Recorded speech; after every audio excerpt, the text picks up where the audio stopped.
So here we are doing our first podcast. Raj and me have spent a lot of time trying to tie each other down to actually do this. And finally, I was on the way to the border, and we were planning to do this. But I went out for an event last night, and I called Raj at 7 a.m. and I'm like, or text him, said, "There's no way I'm making it." He's like, "Oh, you're making it." And Olivia was already on his way back, and I was like, "Okay, fine, I guess we will." So here we are. Yeah. So it's finally, good to sit down and put this together. We've been talking about it for a while, just because we thought since I bought the machine. Yeah, Day one I bought the machine. Yeah. Well, we there's never been a real podcast that kind of has the dirt and the money aspect that really gets into the nitty gritty.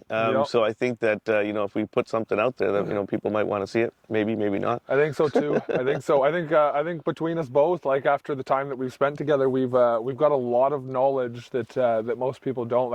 So my background a bit is that I woke up one morning and decided I was going to start an excavating company. Kind of like when I woke up the morning, I decided I was going to buy a 315 off you. How long ago was this? That was the company or asking? No, the company. Like Alzheimer's? 2005. Okay. I had a construction development company, and I was fed up with all the excavating companies. Like I was watching this one guy, and I swear he thought I was absolutely an idiot. Well, maybe I am, but I think he's like, he was moving the dirt from here to here to here, back to here, and then loading it out. And I walked on site, I'm like, "What are you doing?" He's, "Oh, I got to move the rock from here to here because I'm rock breaking it from here to there." And I go, "But why wouldn't you just, when you pull your breaker off, why wouldn't you just have the truck there and load it out?" And I kept seeing this on every site we went on to, and like hundreds of thousands of dollars of wasted money, because we were building at a construction development company. We were doing spec homes. Mm-hmm. We did one in Squamish. We did 5 in Nanaimo. And then one day I just woke up and I said, "No, never again." And I called up Caterpillar and I said, "Can I get one of those 20?" I knew nothing about them. I was like, "Can I get a 320 CLU?" Yeah. 2006, 2007. Yeah. So that was my first one. I still have it. Actually, those are good series, man. Back then. I love them. I have 2 of them right There's now. A lot of people that will take the E series, D series, F series all day over any of the new next gen stuff. Yeah. Just because the original pilot controls, less electronics. 100%. I'm not saying either way. To each one's own. I love the new, but there's a reason why I have a lot of used stuff that I've been buying that are 2007 to 2009. Because keep in mind, in 2007, 2009, Cats were heavily overbuilt. Yep. My Cat 304 is the equivalent to a 306 weight-wise. It's like 12. It's like, I think it's almost 13,000 pounds. But it still looks in the same package as a John Deere Hitachi 5-ton. Yep. But it's way bigger, way stronger. And the 320 CLUs is basically a 26-ton machine. And my 2009 329 is basically a 32-ton machine. Which is funny, which is Cat's numbers never make sense, right? No, Hitachi's 20 is a 20. Yeah. John Deere's 20 is a 20. We find ourselves Googling it all the time. Like, wait a minute again. What is this? What is it, a 315 again? What's the exactly? Yeah, that 315 is amazing. So a little bit of background, how Raj and I met is I'd been looking for, I have this thing when it comes to machinery. I'll just it's like, going and buying a new race bike or something. I wake up in the morning, I have an epiphany that I'm going to go buy something, and then I just go search hard. And if I don't find it immediately, I'll just pull back a bit. And then that morning I woke up, it was like 5 in the morning. I hate waking up early, just so we're clear. But it was like 5 in the morning. I woke up and I opened up my phone, and the very first post I see at the very, very top was your machine. Yeah. And I was like, "Well, that's my machine." And then I called you up and I was like, "Well, what did we talk for 5 minutes?" And the deal was done. Yeah. Well, actually, no. First, it was funny because you thought it didn't make sense. And that's funny because a lot of the inventory we get has even the stuff with a little bit higher hours, they're mostly idle, right? And so you're like, this makes no sense. You're like, how does it have 3,700 hours and has a brand new undercarriage? Like, who fucked with this machine? Right? I'm like, no swearing, Raj, no swearing. Oh, sorry about that. But I'm like, no, it's not the case. I'm like, it's just really a lot of idle hours. And that's when I jumped on the phone to explain myself. Yeah. And then you're like, "Oh, okay, that makes sense." Yeah, because I was I'll take it. Because instantly I was like, "What is this scam you got going on here?" Well, the market's full of it, right? Yeah. Well, again, the market's full of a lot of, because machinery is so expensive, you get a lot of guys that they get desperate, right? So they'll go on Alibaba, they'll go look at, they'll get these offers saying, "Oh, these Japanese EPA machines available," and people, again, they're desperate. They need the machine. They can't afford to spend that much money. So it looks like the one that you told me about the other day, that the guy bought the machine. It was supposed to be like 3,000 hours and someone changed the. Oh, that happens all the time. It's been so yeah. Actually, we went to go look at a machine because someone said. Actually, you said. Remember, you sent it to me and Yeah, say, yeah, yeah. "Hey, there's somebody else." You already knew the backstory of it. Yeah, because we went to go talk to him, and we're like, we might have a buyer for your machine, so we'll go come check it out. And we went there, and we're like, well, it says 5,000 hours, but the hour meter reads 12. But then when we went to the actual computer, the engine had 12,000 hours. So Yeah. I'm like, wait a minute. So Happens often, dude. well, we have good thing. We have connections in Japan, so that machine came from Japan. So we found the original sale documents with the pictures and the odometer and the inspection report, and it said 12,000 hours. So that means when it came here, they rolled the hours Yeah. back, and then they try to present it Because it as would have been 5,000. checked at the border, is the matched, and then someone would have bought, someone would have. Well, in the States, you'll go to jail for that, right? Like, Yeah. it happened recently in Washington State. This guy had brought one of these Chinese machines in, said it was 900 hours and a 2022. The guy took it to the dealership there. They ran it in the computer. It was a 2004 with like 9,000 hours.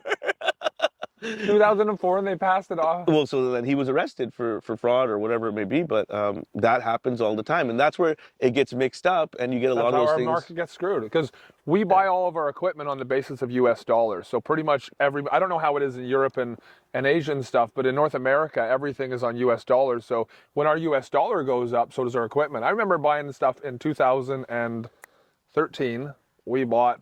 We went to the auction. We were sourcing all over Canada. I bought a whole whack of equipment out of Brandon, Manitoba. That's actually the next place I was going to look before I picked up that app, because Yep. I was literally in the process of buying a low bed, Yep. so I could start, crossing the country buying stuff. Can't really go in the States much right now because the numbers don't make sense. But Yep. and then I was like, as soon as I bought, you actually saved me $500,000, because we just bought 2 brand new Western Star dump trucks, and I was just in the process of getting a low bed, and I was like, well, why do I need a low bed if Raj can get me the same? So Yep. yeah, that's the difference. And the problem is, everything's purchased at U.S. dollars. So because it's purchased at U.S. dollar, the fluctuation going on in the States heavily affects us. And so you've kind of skipped that now with your business. And one of the things that blew my mind with Raj right out of the gate was a high level of integrity. I have a real big problem doing business with someone who doesn't have an absolute everything, doing the right thing, even if when no one's watching. So I bought the machine. We had already made the deal. And then Raj is like, do you want a wrist twist bucket? I'm like, no. I was like, I just spent all my cash. I'm trying to buy a yacht right now. And he's like, oh, no, I'll give it to you. And I'm like, who is this guy? And then we were talking, and then like an hour later, you're like, hey, do you want a spare bucket? I'm like, no, I'm good. And he goes, no, I'll throw it in. I'm like, Raj, we've already made the deal. And he's like, no, I just want to take care of you. I want to take care of you. Then we start talking about rubber inserts, and then you're like, hey, I was like, oh, like how much will it cost to replace the rubbers? Because they were like, they're in great condition still, but like, just because I want to do a lot of road work with it. And you're like, oh no, I'll throw it. So I'm like, Raj, we've already done the deal. Like you've already got me. And then like 2 weeks ago, Raj calls me up and he's like, hey, do you want to like put the sensors on the thing to do what is that system? 3D grade control. 3D grade control. Sorry, I'm on 4 hours sleep right now. Thank you for the coffee. And Raj comes over and puts it on. So this is the real definition of fully loaded equipment. Yep. It's because that's the problem is you buy something, you exhaust all your cash flow, and then you're stuck. And that's the biggest problem in the industry is like, I've got so many pieces of equipment that I leverage just enough to get them, but then I'm already on to the next machine, and all the things that I want for that machine just goes on the back burner, right? So It's do what you can, not do what you want, right? exactly, and that's the unfortunate part is that. And that's why a lot of people, like even we're talking about like rakes and things like that, or even sorting buckets. It's because of all the accessories and attachments you need, like with necessity above them, they gets put on the back burner, and then it's like, man, I wish I had it, but I can't at this time. And then next time a repair bill comes up, and then you're like, you know what? Next. So that's why I try to make sure that I'm like, listen, what do you need now? Like that's going to cover all your jobs. So that you're not having to come back. It's a complete solution. And then whenever you want to upgrade, sell it, and you actually have more value because you have a fully equipped solution you're selling somebody, Yeah. not the a la carte we're all used to, which is like, Yes. got a good deal at Ritchie Brothers machine. Now I got to go find all the accessories. There's no such thing as a good deal at Ritchie Brothers. I just want to be clear here. I have my issues with them too, right? It's a lot of hit or miss, right? I've got some really good pieces. So when I sent my guy off in 2013, I sent him off with $500,000 to go buy a bunch of snow equipment from Ritchie Brothers in Calgary. And I was specifically said to him, don't buy Fords. I said, do not buy a Ford, because I knew what the years he was looking at, right? Like Fords are a great truck. I love Ford trucks. And but I specifically said, because the certain budget we had for certain vehicles, and I said, okay, you got $500,000. I want 12 trucks and some equipment. And I should not have let him go there with the money. Dave, God rest your soul, he's recently passed away from lung cancer. But that was kind of funny. He comes back, he's like, no, these are the good Fords. And I go, oh, jeez. We had to put a new engine in one, and we had to bulletproof it. So we bought a brand new crate engine. Yeah. So we only paid 12. He's like, dude, I got them for so cheap. He paid like $5,500 for this one truck. He's like, it's running. And I was like, that engine's blown. Yeah. He goes, no. I go, that engine's blown. Yeah. So we ended up pulling the engine. Was it 5500s? Yeah. Yeah. So you've probably seen them. I know that in that 2008 range. Yeah.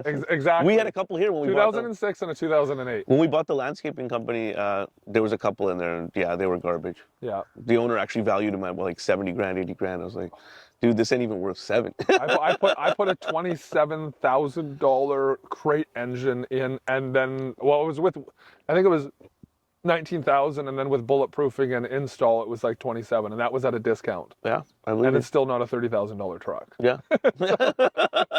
But there is something to be said with some, like we're talking about, the 2006, 2007. So like the era of vehicles that I love to own is 2007 to 2010's even a little iffy, 2009. Yeah. Because that's right when they were built in a strong economy. They were overbuilt. They were built with good grade steel, and they hyper-built. So I don't know if you remember in 2009, 2010, the Cat 320 CLUs went from being worth 205 plus tax. Now they're like 300 and something, but 205, and then they overbuilt them. And when the bad economy hit in 2009, they were flooding the market with them for 100 and a quarter. Yeah. Like they couldn't get rid of them. Yeah. And so that's why there's such a flood of those 320 CLUs. But that's that's why it's one of my favorite machines. That's why we own two of them. Yeah. I've owned three, but I currently own two of them. Yeah. Again, anyone who has one, I know someone with a 2006, and he had just had some minor piston leaks. We changed out the pistons, but that thing runs phenomenally. Yeah. Yeah, mine. Just like the main pistons. Again, he could have rebuilt them, but we gave him new ones for like $1,000. Really? Yeah, the main pistons. He's like, I'm gonna rebuild these for $1,000. I got this guy. I'm like, I'll give you new ones for $1,000. You got all the. I love doing business with you, Raj, and I'm so glad that we're coming together to do business, quite a bit of business together in the near future. Well, now. Yeah. The gate is open, but I have never bought a machine that a mechanic hasn't gone and looked at until the machine I just bought off of you. Seriously, and when I told my banker, they're like, "Ken, have you seen it?" And I was like, "Nope." They're like, "Are you sure you want to transfer this money?" And I said, "Why aren't you moving the money right now?" Yeah. And they transferred the money the same day. Like it was quick. So I had that recently with another customer out in Hamilton, and I'm like, "Listen, don't have to take my word for it. Yeah. Take the machine. I'll drop it off at your yard. Run it for an hour. If you don't like it, put it back on the truck. I'll take it back." Yeah, you sold me on that too. I was like, but I mean it. Wait a second. No, I want the machine. You can't take it back. But again, it's just because I know the product I'm selling is what I'm saying it is. So if you have no problem with it, you're not going to have any problem with somebody calling you out on it, right? Integrity is the most important thing. I tell people, send your mechanics and whoever you want, man. Send your wife, whoever needs to make the decisions. Right? No, she'll say no. You don't need another machine. I think we're over 80 diesels now, or 80 engines, and I get laughed at all the time in my industry because they're like, "You don't have that many," and I'm like, "Do you want to see my list?" You see, it's a bit of a dick measuring contest sometimes. Yeah, I know, it drives me nuts. Because see, to me, when everyone was out partying, and I never had a youth. I started my first company at 18 years old. Yeah. I never went traveling when all my friends were traveling the world and stuff. Never went to Europe to find yourself, right? Yeah.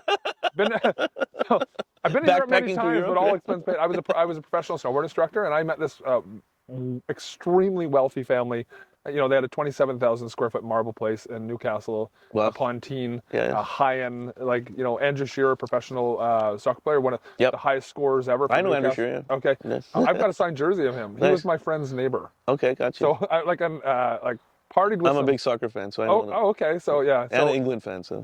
so uh, he lives on Runnymede. Runnymede is in a Pontine. I think he's moved now. So, but my friend owns at the end of Runnymede is massive acreage. He basically owns a golf course size property. Anyways, that's where I got my taste of what life could be created. And you know, because I come from humble beginnings, and when I was introduced to a family that basically hypercars and private jets and helicopters was the norm, it gives you a different perspective on life, what is possible. Like so I've been to Switzerland, Zermatt, Sassfay, Verbier, 12 times, and then we've been to Austria once, France once, and it was always all expense paid. And he would rent places for, it would be like $50,000-$60,000 a week. We'd have a private chef, butler, concierge, anything we wanted 24/7, full open liquor cabinet, like, and it was crazy. And to understand that was norm, that's why I started this yacht business, because I know that clientele's there. I know that someone will spend $10,000 a day to go have a private tour around Vancouver. That you and me would just be like, okay, this is boring. You're like, wow. Yeah. I understand. But back to Finning is that we just had a breakdown in our relationship, and so I started going easterly, and then I discovered I was like, because I never owned a cat until I lived out in BC, so I didn't understand that stuff in Manitoba was a fraction of the price. It's not anymore. The market, because the markets shift, as you know, right? Always. Locations. But that's why we bought 12 units out of Calgary, and then I bought what was it, 3 cat. They were 2005 cat 904Bs that were used from Brandon, Manitoba's snow crew. They had 300 and something hours on them at like 7 years old, and I was like, you guys have, like, they're like, oh, these were our spares, but we're selling them and buying new ones now. But they're in great condition. I bought them for pennies on the dollar. I sold the first one and paid for all 3. So I was like, and yeah, it was, yeah, just the market. You know, it's hard with the equipment, right? Because there's always fluctuations. You were saying your friend from Rock. What was Rock Structures, yeah. Ryan, yeah. Rock Structures? Yeah. Rock Structures, Ryan. Shout out to him. So, and I've kind of, like, when I have the time, I know that what he does, because what I do is I will search locally, provincially, nationwide, and then North America wide. And then what you start finding, and that's how I bought most of my boats at a fraction of the cost, is you start finding little pockets. Variations, yeah. Variations. And then basically, you know, I try to do it mostly in the head, but then in the past I would create spreadsheets and be like, okay, this market's here. And then you look in that area and you'll find, okay, well, they just finished $1 billion project there. So now the market's flooded in that area. So that also corresponds to port cities. Yes. Port cities around North America, you'll find cheaper prices for machinery because it's coming in there. You have transportation costs to move that. Doesn't matter. Like, look at these machines, right? Yep. If you need to move them from point A, the cost goes up just because of the transportation. So you're always going to get better deals in port cities because of the fact that's where they're coming in. Yeah. These are not made in America. They're not made in Canada. No. They're made overseas. So you get to the closest port. Before the transportation costs, you're going to get the cheaper deals. And that's where you see a Ritchie Brothers in every one of those port cities. Yeah, it's true. It's true. So I shouldn't knock Ritchie So Brothers. people actually do that. Like, so a lot of importers like us, they'll just buy a machine overseas and not even touch it, and then just drop it straight to Ritchie Brothers in a port city. And you'll see that often. You'll see them, they just came straight off a boat. And hence why you got that 80-ton you want to sell me that was supposed to go to the States. 95 ton. 95 ton. It's in so many pieces. I look at it and I go, I just want it as a lawn ornament. Well, let's talk about that for a little bit. Yeah, so like that steel tax in the United States, that's crazy. Like, I can't understand. Does that even affect the used? Yes, absolutely. Used new equipment, anything that's not made with the United States is 50% on the steel, but then if it's made in, let's say, Japan or Korea, it's another 15% because that's what their countries have negotiated for those deals. So, man, like, I'm looking at it like a Cat, 308, which was like, $100,000 US before COVID, and about $200,000 after I bought COVID. mine for $158, brand new. And that was before COVID, I'm sure. Yes. Yeah. 2019. Yeah. What's it worth now? They're about 250 Canadian, brand Oh new. my gosh! So I could Yeah. sell mine more now used. Probably. But yeah, so business-wise, I've been trying to pull back. You know, one of the best decisions that I've ever done in my business was take it union. I was an absolute opposite about unions until so I dated a girl named Danica Patton. She went on to be pretty world famous. She's neuroscientist. I was like, why were you dating me? But her dad and me are still close, actually. I'm still really good friends with the family. When I was going through a tough time, he lent me the first $10,000 to start the company, or to make the first payment. When I bought, because I bought one machine, I had a business partner. He screwed me over. I just walked away. You ever had a situation where it's so toxic, you're just like, Yeah. you just take it. Like, I don't even care. Like, walked away from Clean break. clean break, and then I went and bought my own. I was renting, so I gave him the machine, and then I rented it back off of him when I started the company for like pennies on the dollar. It was a great deal. And then when he tried tripling the cost he was renting to me, I was like, oh no, dude, I've already got one. It's already on its way from Japan.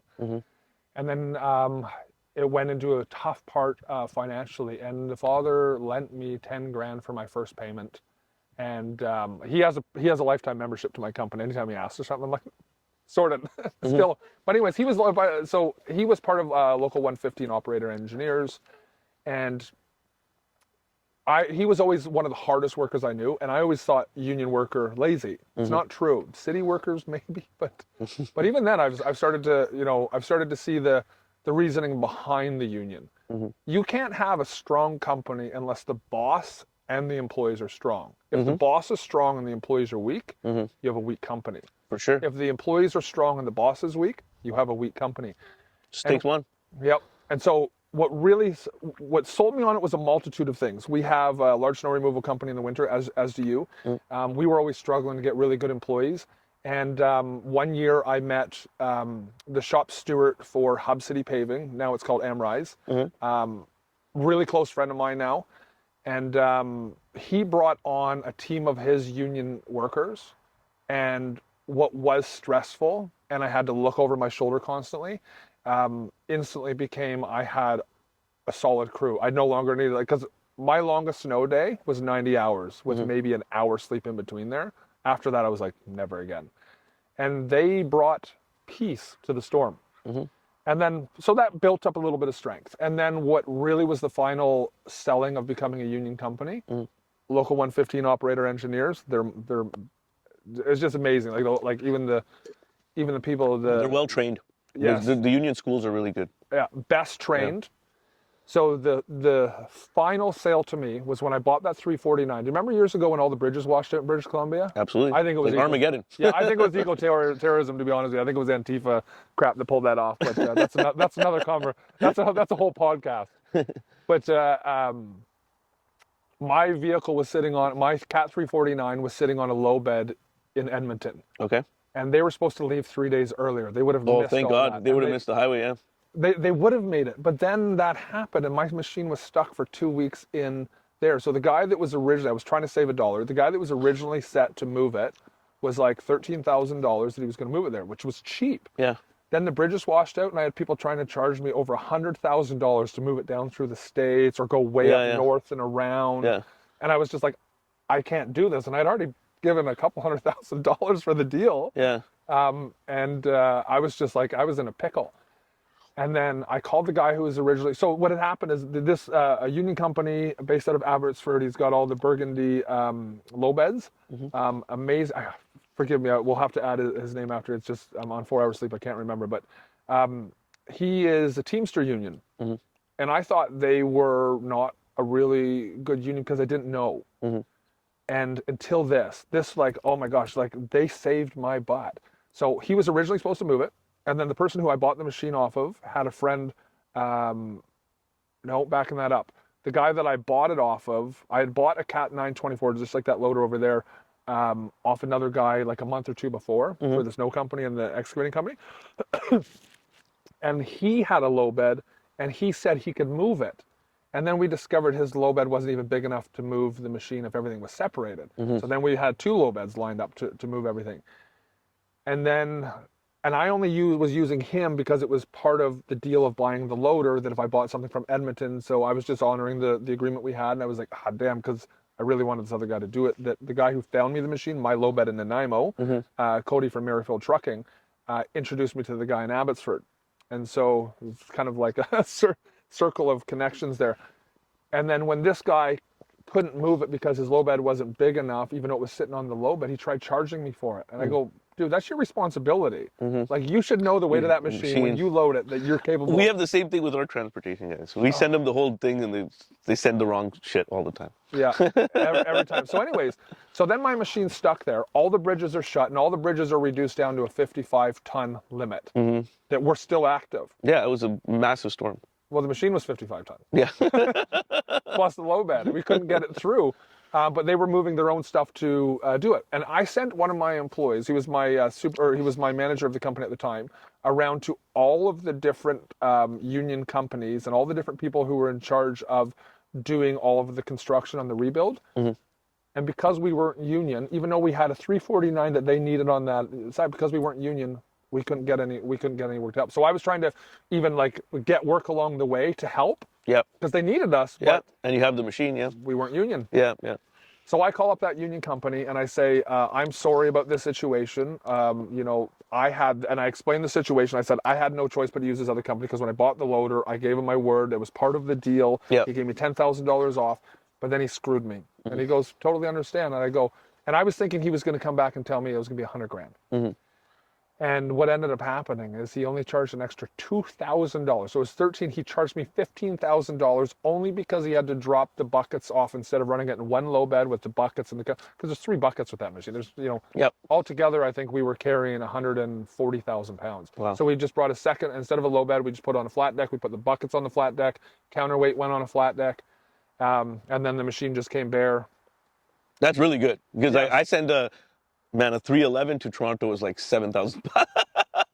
Right? And he had the opportunity that he could have been scammy. He could have told me 30 grand and he knew I would have taken it because he would have known. And he goes, You no, had man, no options. Well, yes, I had no options, but he came through and shined in a way. And when I went and met him in the office, I said, why did you choose a union? He goes, because the union protects me as an owner. I go, what? I didn't know that existed. He goes, if my company's not strong, they're not strong. And I said, oh, wow. And then we got talking. He goes, I'll tell you about a situation right now. And he told me I can't go into it because it's private information. But he had a situation where an employee was being pretty dodgy. And the union stepped in and actually removed him from the union. So I was like, wait a second, that can happen? Yeah. He goes, well, we have zero tolerance. He goes, like, if someone's like, we each have ethics on both sides of the fence. We each need to meet in the middle. We have to work together to proper collective agreements. And I was like, wow. So all of those things and all of the combination of all those things, you know, Dan, the guy that helped me with the machinery, the gentleman, the bunch of guys they're in the local 115 from the paving company that would come help me in snow. And then that situation, I called up the union house the next day and I said, sign me up. And he goes, what? He goes, owners don't call me. And I go, I'll be the only signatory on that contract. Sign me up. And I followed the Hazelwood agreement contract because they already had a good established contract. I didn't want to go through the year process of arguing back and forth with myself of what is a good term or not. Yeah. So that's kind of why I went union. That's interesting. It's good to get that take on it for sure. The reason why I'm able to go down, like I'm leaving here and going down and racing motorcycles for the next week is because I have a union company. Yeah. It's because I have the skill to walk away and just take phone calls to answer problems. That's awesome. But I could never do that before. I was strapped. Well, I can tell you that's probably 90% of the people that watch this will say impossible for me. Yeah. Exactly, because people would walk. So I always wanted to give my people a top wage. I always wanted to give my people a good working environment. I'm not good with employees. I've learned to accept this. I'm great at building companies. But when I was non-union, it was hard for me to be up here building the companies and also down here with no one in between because I'm too much of a perfectionist. Like if I'm off doing my own job, I have zero problems. As soon as I'm working close next to people working, then you have issues. I have issues because I'm always going to double analyze what they're doing. And then it's a bit of like every entrepreneur's got a bit of a control streak. There's we got control problems. Right? What's that? We want everything to be perfect, right? Yes. And it's hard because, and so, you can't duplicate yourself. You can only find people that can accelerate your abilities or delegate to, and it's a fine line. for sure. So I took the guys from $28 an hour to starting wage as a union operator's 38 plus $10 an hour union benefits. You know, didn't double it, but almost doubled what it was costing me per hour. And I was like, this is going to sink me, but let's give it a shot. And right out of the gate, union helped me win 2 projects, instantly put enough cash flow in my pocket to get me to the next level. They fought for my company. They, you know, if I call the union, say I've got a, this happened the very first day that I signed the papers. We had a union job starting on the Monday. I signed the papers on like the Thursday. Friday, I got confirmation that the job will start as quick as I can get to it. I called the union house at noon on a Friday, or around that time. By the end of the day, I had a list of guys to hire. I had them hired by 6 p.m., ready to start work on the Monday. Wow. I had to show up for 5 to 10 minutes on the Monday, and they took over. Wow. And I was like, what is going on here? Like, and I came back and I was like, okay. That's a really nice hiring process. And it's happened every time I've needed guys from the local 115. I call Sandra, big shout out to 115 operator engineers. You guys are amazing. I call Cassandra at the union house or my union rep and Kyla. And it's a quick phone call. It's a quick answer. And I've got the right guys, what I need. I need, like I'll call the union house and be like, okay, I need an operator who's a main excavator operator, but he can also run loader. I need a main operator who can also, or I need a pipe layer who also can run excavator. Because you're always multifaceted on the jobs, right? Yeah. And I get exactly what I need and when I need it. And it's second, like we don't have a market where you can hire someone that says they're an operator and they're actually skilled. Like it's difficult, right? So that's a big reason why I'm hyper pro union now. I will wear that flag till I die. I've got union stickers all over all the equipment now, and it makes guys proud to go to work. That's awesome. It makes guys want to do a really good job. I don't need to look over my shoulder if someone's doing a good job anymore. I just know they're going to do a good job because they don't have to answer to me. That's the big thing. If they mess something up, they've also got to answer to the union that why would they do that? And then the union will step in and say, okay, well, you need to go training.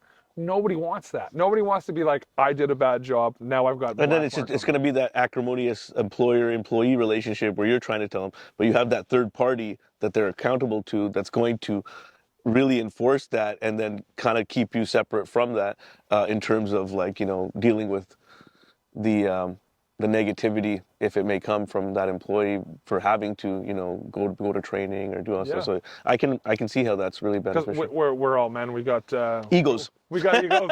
Even when we say, you know, I always say I don't have an ego. I got a damn ego. Like we all have. I try to check my ego every day. Yes, right? And that's the most important part is to check it. And my dad said something that resonated to me. My dad didn't say a lot of smart things. He said an ego will get you killed faster than anything. My son, he goes, it's the most dangerous thing to a man, and 100%. Yeah, absolutely, it'll bury us in every single time. That's why with what I really value about doing business with you, Raj, is you don't worry about the money first. You worry about the deal and the connection. That's the way I've always done business. And people are like even my bankers will be like, because I've got a team of bankers that help me at CIBC. I think you work with CIBC too. I work with them right now, but I've never worked for them. Yeah, not for them, but yeah. I work for RBC, TD, Scotiabank, Yeah, they hold all my, they actually own me. CIBC owns me. Thank you. Thank you, CIBC. I really appreciate you guys. They finance us on this side too. Yeah, so where was I going with that? I totally lost my train of thought. Total squirrel. We were talking about the relationship. And yeah, so like with the relationship, it matters that you have an instant connection. Oh yeah, it's about money. That you know, if you're making decisions based on money, you will always lose. This is my philosophy. You will always lose if your business decisions are based on money. If it's based on outcome, money second, you will always win. And instantly, all of the effort that you made to make a sale that was already done, like you already sold me the machine, and you were still going that extra mile. That's what CIBC does for me. That's what Kat used to do for me, or Finning used to do for me. And that's why working with you has been so important. Even over the last month, you've given me, what I'm always looking for is headspace. So I always tell guys that like if I ask to solve a problem and we think the problem's solved and then someone messes something up but then they don't tell me, I always explain to them like it's like my brain works on a compartments. I compartmentalize everything. So if there's a problem, I pull it off the shelf, I put it on the table, I deal with the problem. We only have so much capacity.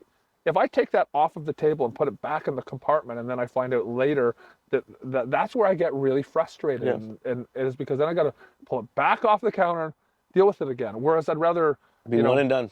yeah, be one and done. Like deal with it, do it the first time. Don't mess things up, because when thing goes sideways, people don't realize. They're like, oh, well, you just had to do it twice. It's like, no, you didn't have to do it twice. You had to do it 3 times.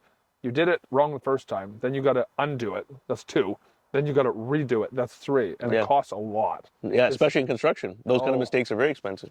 But we try to, well, again, going back to my hospitality background, when I'm trying to, when we're looking at a sale, it's not like, how do I sell somebody this piece of machinery? It's like, how do I make that, or not, how do I become the person that they're the first person they call, no matter what they need for anything machinery? So that's what I'm thinking in that sales process, not the money and now and today, right? It's like, hey man, what kind of experience am I going to give them so that they're going to trust me all the time with their machinery questions, with their needs and all that. And it's the same thing I did at the bank. It's just now we've applied it to machinery. So we appreciate that. And it works great. I was never a person that would ever do well with business partners. I've had business partners over the years, and it's just, I've only had one good successful business partnerships until now, because my decisions are based on the outcome and the big picture future. Money comes second. Money comes if you do the right thing. Yeah. That's the way I always look at it. And I always find this thing too, the faster you get rid of money, the faster it comes in, which is a weird anomaly people don't understand. People who hoard never, there's a parable in the Bible that speaks about it. Like, there's 3 people that the master gave money to, and one buried the money. The other one went off and turned 10 into 100 rubles, and then another one, basically the one that buried it, ended up getting his money taken away because he buried it and didn't do anything with it. He's like, but master, I protected the money. No, you didn't. You didn't. The money's meant to flourish. And it's hard in business when you're doing business with business partners that are focused hyper on the money. So I gave 10.2% of my business to 2 different people. One of them is Cameron. He's helped me, he helped me win a multi-million-dollar job, $4 million BC housing job that we're crushing it on. We're working with an amazing company, general contractor on it. They've just been award-winning to work with.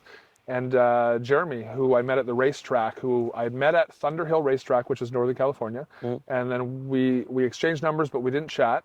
And then I was at Chuckwall in Southern California, and I wasn't even supposed to be at the track that weekend, and everything fell apart in another direction that put me in the position to go that weekend and not the weekend before and not the weekend after. And I'm walking to the bathroom, and then here comes Jeremy, and he's like, he's just like over the top like me.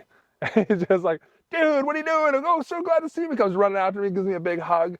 And then he's like, what is it you do again? And I go, I own an excavating company. He goes, I'm a my brain's drawing a blank right now. Civil estimator at a high level. He worked for one of the largest civil estimating companies or civil construction companies in the States, based out of New York, as a consultant. So high level of skill, and he's our age, but he's got a million miles of knowledge. And he goes, I want to help you win some big projects. And I was just thinking, he's like, everyone talks. You know how it is, right? Everyone in our industry talks, but it's those men like you who say it how it is, are willing to go that extra mile and do the distance. And between him and Cameron, and Cameron also did the same thing. They both worked for my company for a year without getting a single dollar. And he's like, and so that's why I gave them 10.2%. They didn't even they earned it. They earned it, yeah. They earned it. My company would not be where it is right now without Cameron and Jeremy. So I've actually It's good for you. started expanding things in the company. Not a lot of guys will do that, right? No. There's a lot of greedy owners. Everyone wants this first, right? Money first. Or they're holding it too tight. I'm at the point in my life, I'm 44, but I've been self-employed since I was 18. I'm at the point where in many directions of my life, I'm done. You know what I mean? It's like I'm done doing those 17-hour days. I'm done working evenings and weekends. I've got an 8 and a 10-year-old, and my only care in the world is to be spending that time with them, like through and through. Like you got it. You got young kids. You get it. Yep.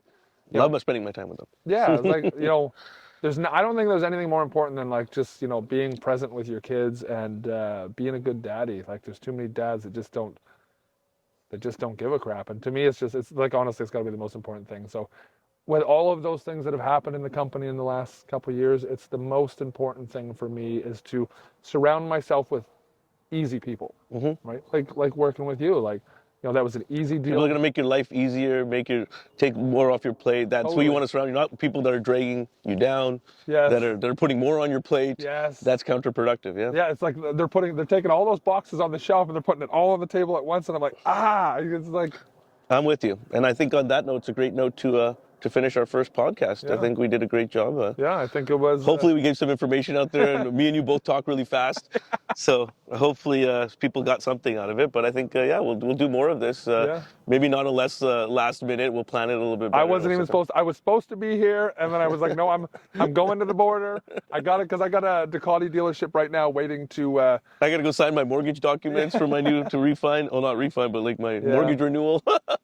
And then everything just came together. So here we are at Raj's And I'm in farm. Hawaii tomorrow morning. Oh my God!